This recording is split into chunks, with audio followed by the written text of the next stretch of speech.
Hey, this is the Great Northern JJ, and I'm here for a pre-recorded Rocky Off the Rails episode 59. It is October 25th, 2025. And today, a little bit different. This is something new for us. We've got a little bit different setup here. Of course, I go over to Rocky. Rocky is here. And then, as a special guest here, let me go to side by side here. My brother Dan is here with me. Oh, hi.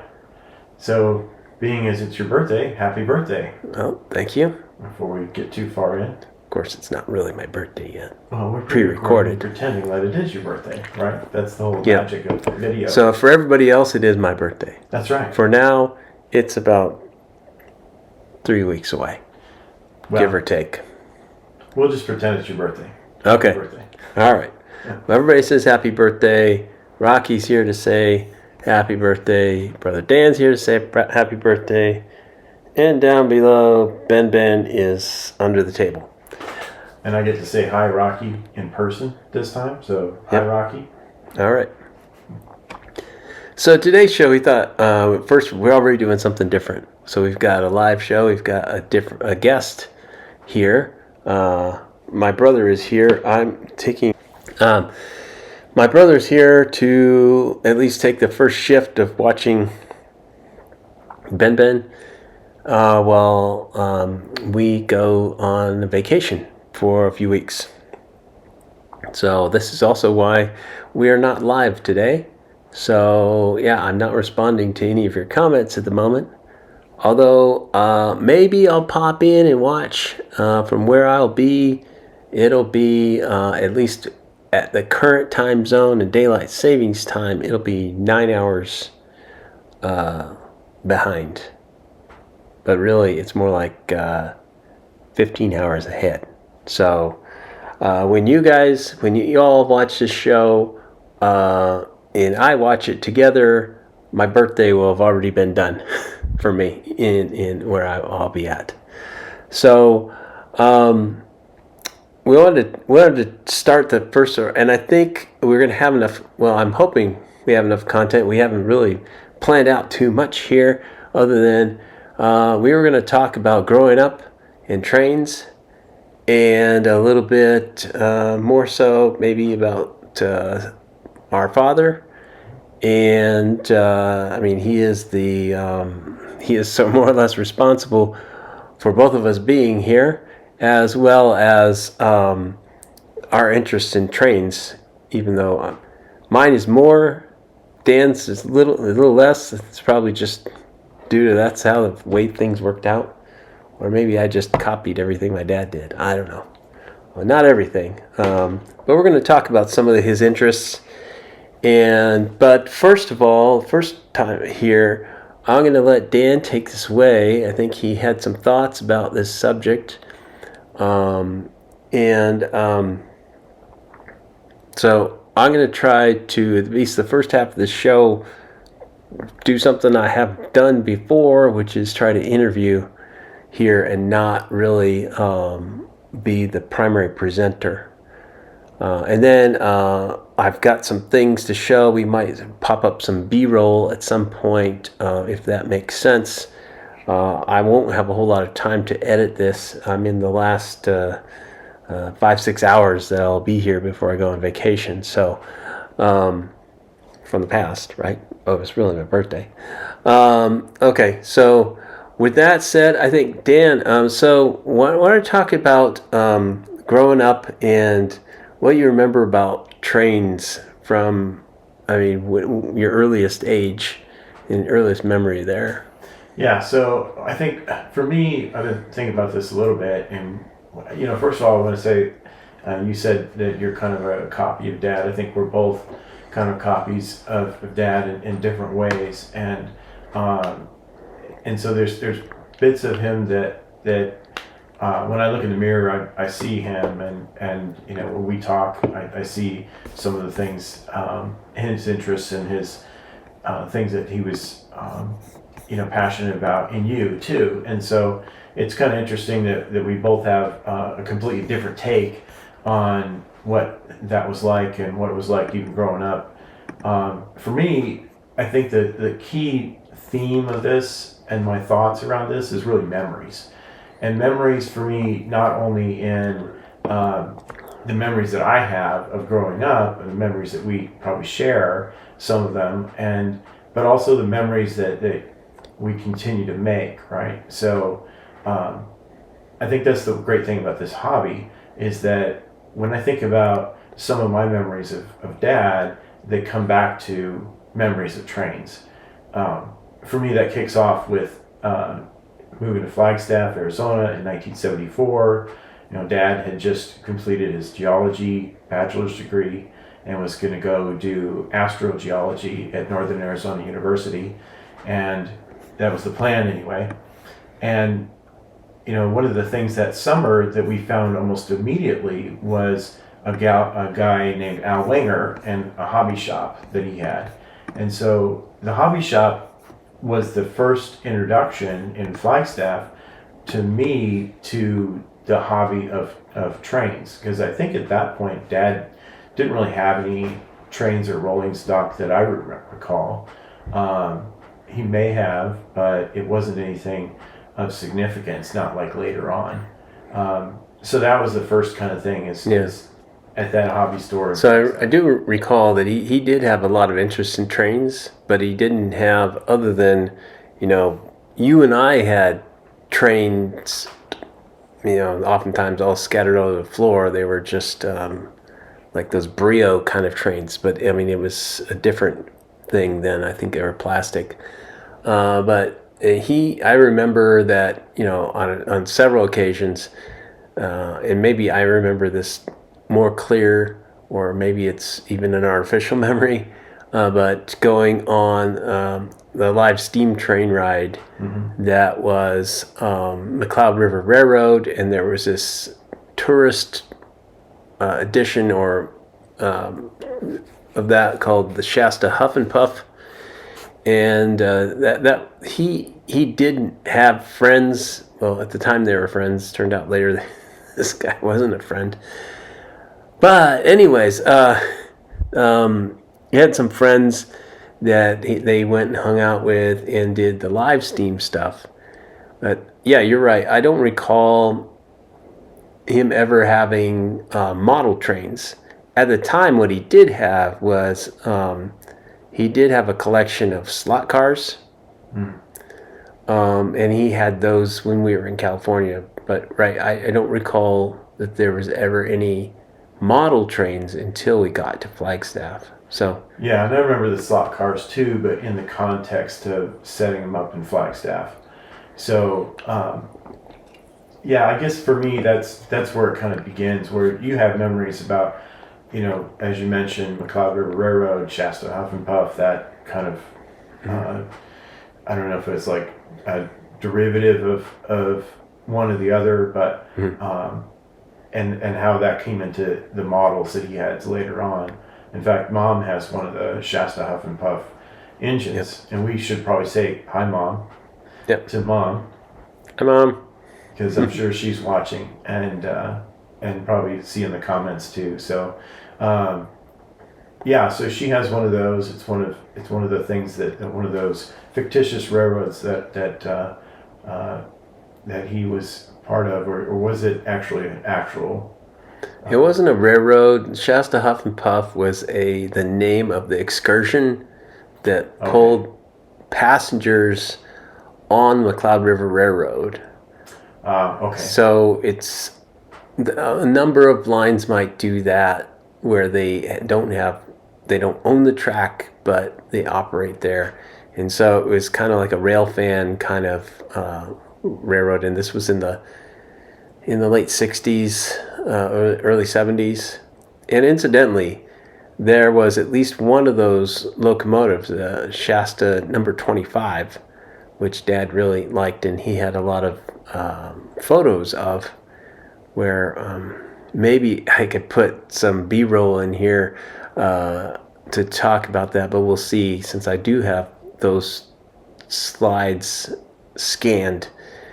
Anyways, he really liked that one. He attempted to model that, and he did a decent job of it. And that engine is that model is at our mom's home right now, with a few of the passenger cars that he also tried to make look very much like those passenger cars.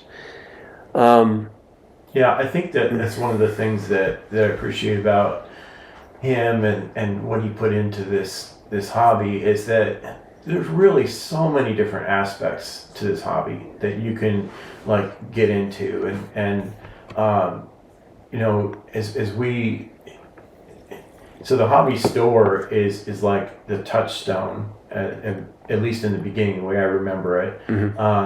How he actually met other people who were into model railroading as well, and then I don't remember it starting right away, but I think within a few years he was a full-time participant in the model railroading scene there in Flagstaff, and we moved from Al Wenger's hobby store to like Billy's Pet and Hobby store.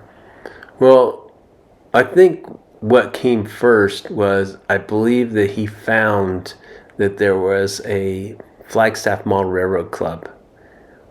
They had a building that was on what was called Fort Tuthill. There were many buildings there, and this was the actual county fairgrounds location. So we'll get to that in a second, because there's another tie-in for things that we did there.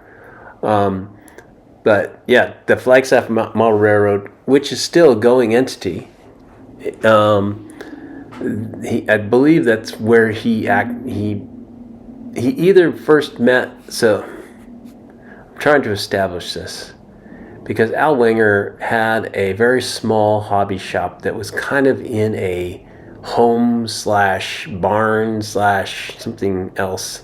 Yeah. And it wasn't around for that long, if I remember it correctly. Right. And then it wasn't too long after that he actually moved, maybe a year, but he moved and he had his own business in a shopping center that had opened up. But I think, and I'm not certain, and we don't have a way to double check this now, but I think that the Flagstaff Model Railroad Club came first, and then that is where he met several good friends that he had for a long time. Yes. Al Wenger was one of them. Another gentleman's name was Don Bigley. We even met,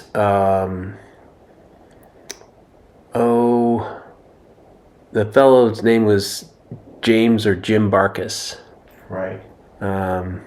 So they also, it was funny, they had a lot of other similar hobbies. Like at the time, this was the 70s, and CB radios were big.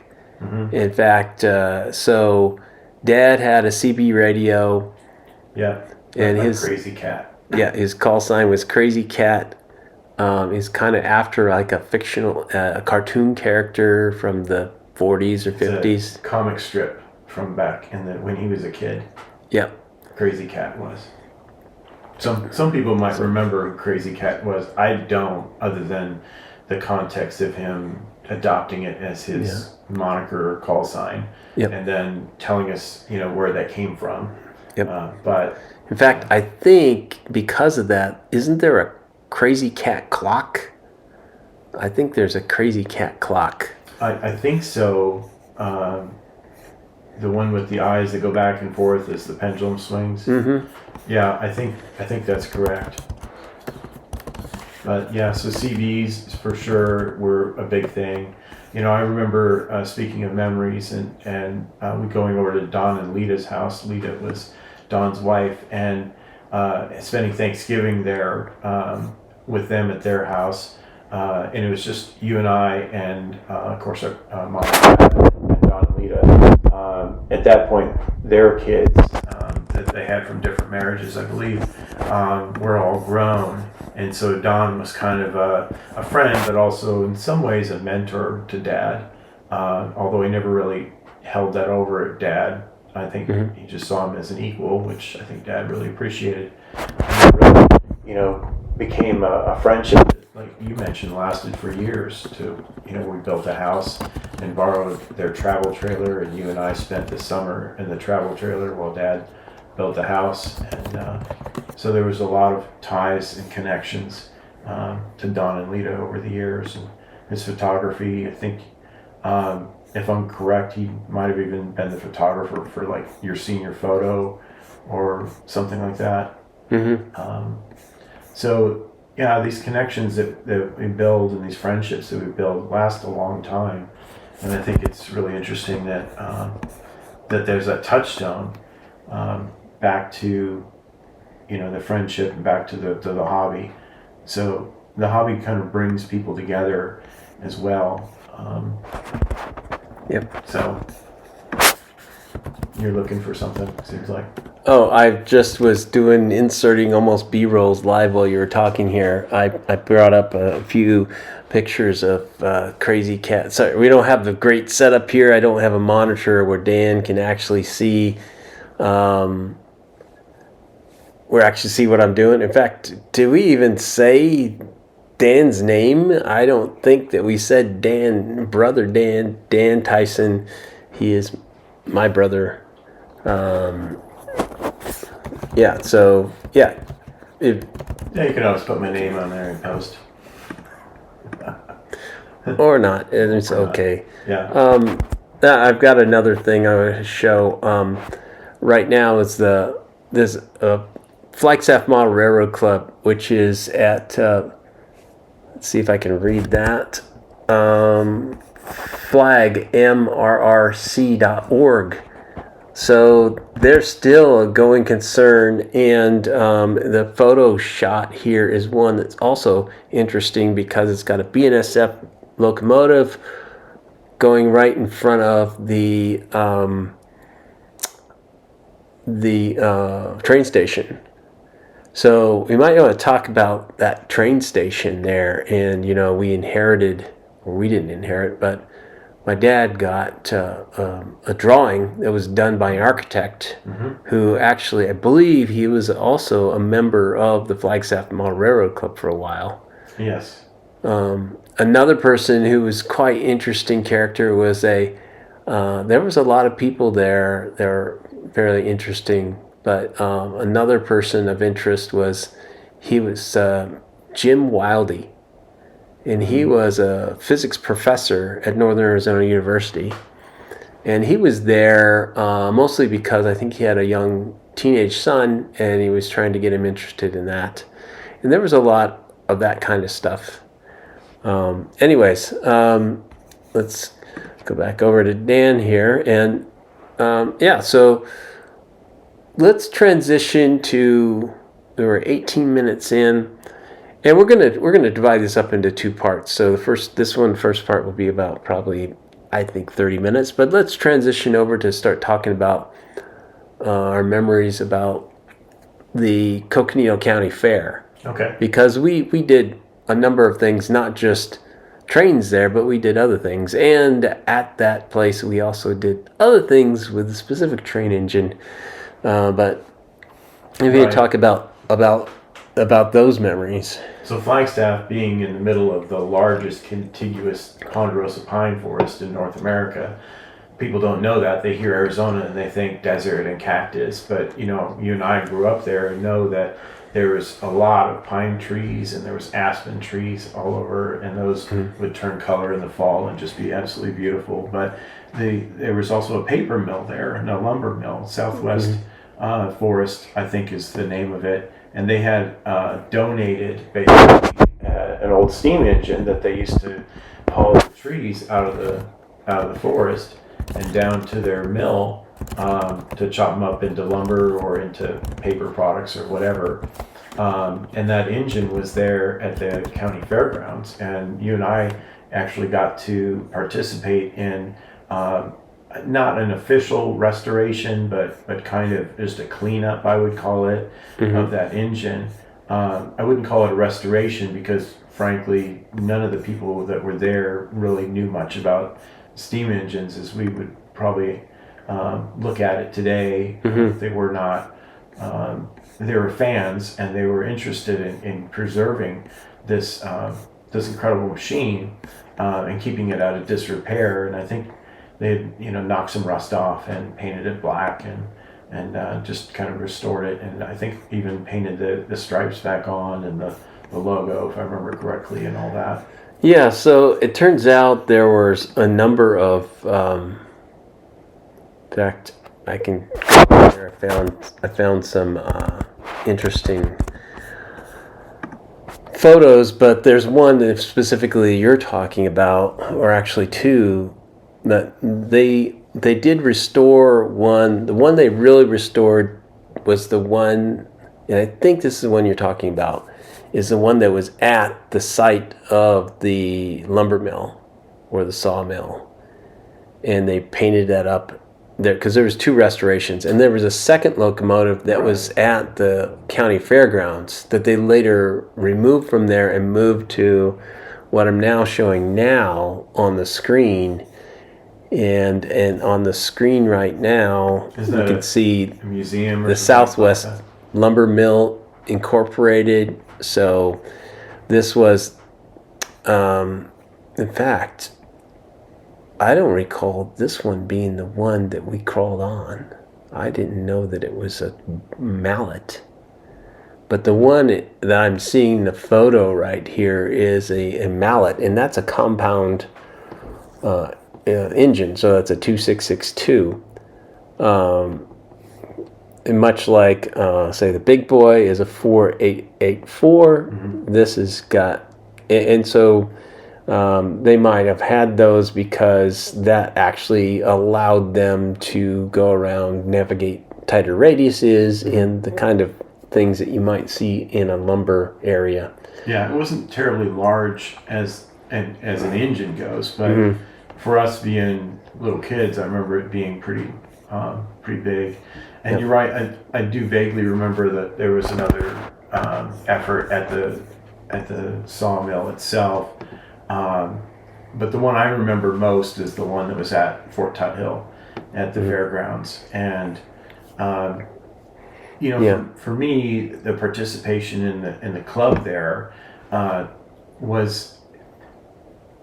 Some of the fun things that I remember about it is, of course, we would rent trains, and sometimes we got to run trains during the fair, where they were trying to keep trains running for all of the kids and families that came through for like the full 3 days or whatever the fair was running. I don't remember how long. Yeah, it was like 3.5 days. I think it started on like a Thursday and would run through.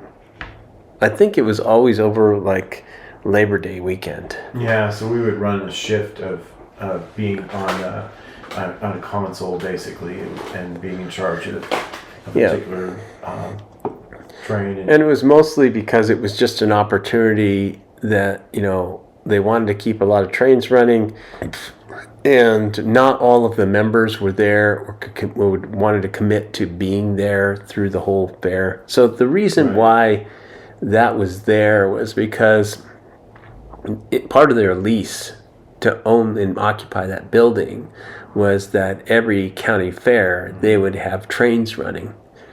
So another thing I remember that was right interesting, because it was Dad, even though he was going to, he moved to Northern Arizona to attend Northern Arizona University in a master's degree, and he hoped, because at the time they were advertising in the geology department that they were astrogeology degree, because NASA had a big footprint there. They did live training in spacesuits and using gear out around the volcanic craters. Right, and this is 74, so the moon program is just wrapping up at that point. Yeah, in fact, the moon program had already shut down because 1972 was Apollo 17 would have been the last one that actually did have a geologist that went to the moon. Right. I forget his name at the moment, but it's orange, he said. Yeah. They found some very interesting stuff, and it does say, but anyways, that's kind of a segue, but that's why we ended up in Flagstaff, And then some things didn't work out that way. But Dad already had a couple of interests that were interesting that were fueled in Flagstaff, and one of them was trains. It's even more important. I think another thing, every single night, daily, or even all through the day, you would hear train horns. Because at the time, so Flagstaff straddles there's an east-west railroad that is, at the time, was Santa Fe. Right. And it was dual main line, and it's major route. So it's the same route as Interstate 40 that goes across. US 66. Too. Yeah. So there are trains always running through there. There was also, every few months, there would always be some kind of train collision with a car or something. In fact, the person that I mentioned, the professor, Jim Wildey, he actually had a really nice restored car, like from the 50s or 40s. And it stalled on the tracks, and I think it got hit by a train. Now, fortunately for him, that nobody was in the car when that happened, but it's kind of like a really interesting thing. So who could make this up? A physics professor with a restored automobile that loves trains gets his car smashed by a train because it's stuck on the railroad tracks. And the ultimate demonstration of physics, that you cannot stop a moving object that weighs that much. Right. In any time. Right. Any amount of time. Yeah. So physics wins. There was another aspect, though, to the county fair that we didn't go in, that both Dan and I participated in, and that was something that I think our mom was looking for things for us to get involved in, and she introduced us to 4-H. Right. And originally I started with one of the clubs, but it was really more livestock focused, because it was out in the countryside, and at the beginning we weren't living in the countryside.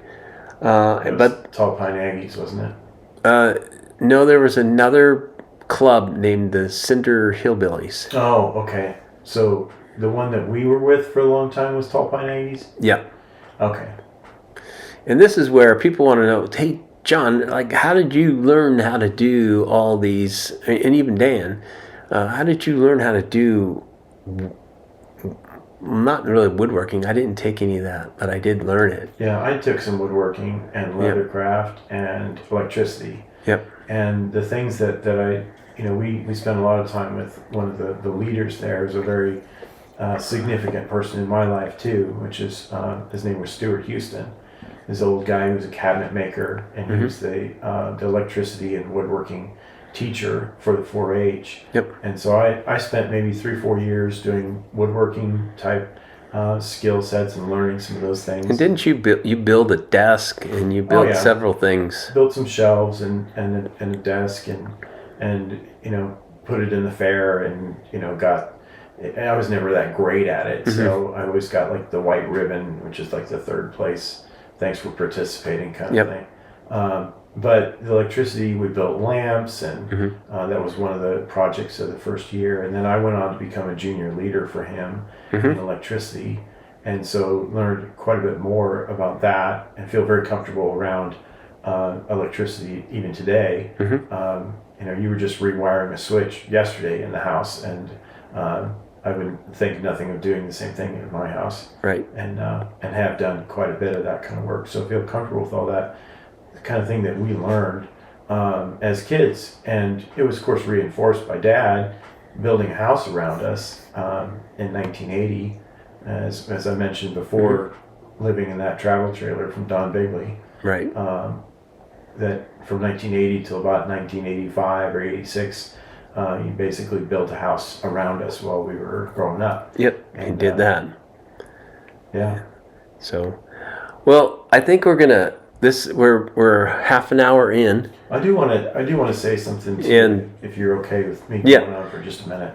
And but I wanted to mention we're gonna conclude this after Dan finishes his thoughts here, and then we're gonna pick up. We'll join you again. Well, I'll let you know after Dan finishes his thoughts. So yeah, go All ahead. right, so it's your birthday, so actually, Oh, okay. I brought something that you might recognize. Okay. And it's a couple of packs of scenery. You can save that one for later. And I got these at Billy's Pet and Hobby Store in like 1981 or something like that. And they were still in Dad's collection of stuff. And I put them in Ziploc bags because the bags were all opened up and I didn't want the contents spilling everywhere.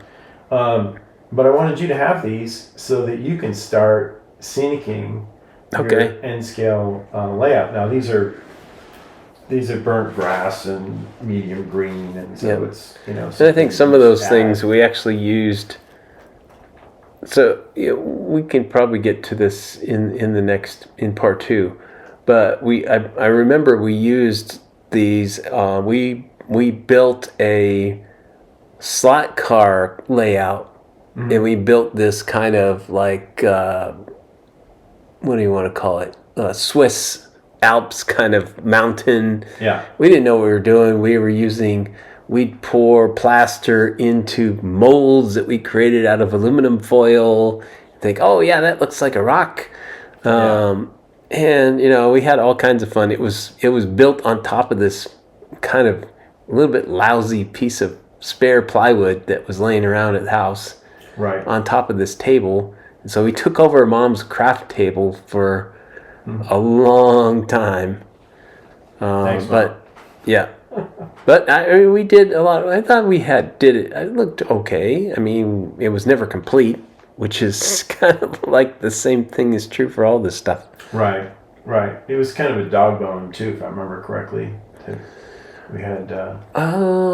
It was 2 tracks, and it had a corkscrew thing so we could change elevation.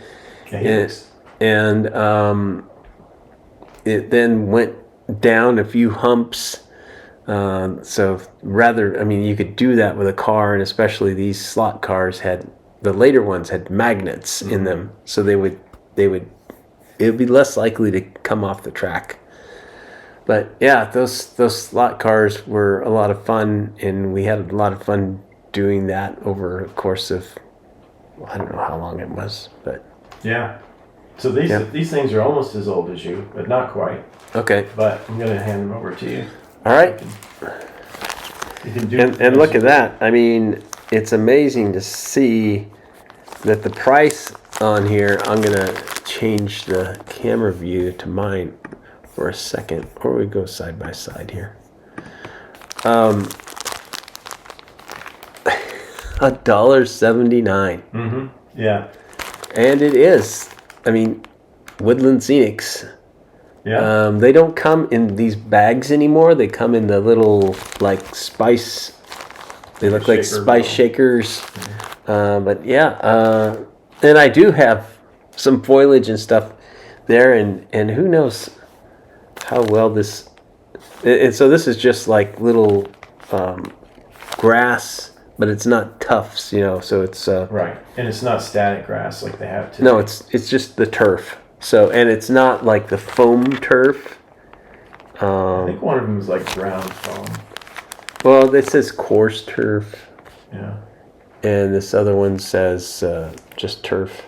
Are there just 2 packages in here, right? Yeah. So that's interesting. I found a lot of stuff upstairs in the garage, but I didn't find any of that. But thanks for hanging on for a long time and bringing that here. Other things you want to say? Well, thank you so much, Dan. Well, it's a pleasure to be here. Yep. Thanks for having me. We'll see you in part 2, I guess. Part 2, where we'll do the continuation of this, because we have a few more things to show about what Dad's train interests were and his interest in his own profession. So we're we're gonna call this one for now, and then we'll pick it back up next week. So that'll be November 1st, I think, and that'll be episode 60. So I'll be 60 on episode 60. Well, not quite. The math didn't quite work out, but almost there. Close enough. So, all right. So we'll stop for now, and then like and subscribe. Yep. Dan reminds me. Like and subscribe, and I didn't get the helicopter. The helicopter is back on the shelf back there. I'm not going to get it. But let's see. Rocky's here to say goodbye for now. He'll see you next week, and I'll be back. Sorry about that. Live video. Okay. That's all you know, it's live.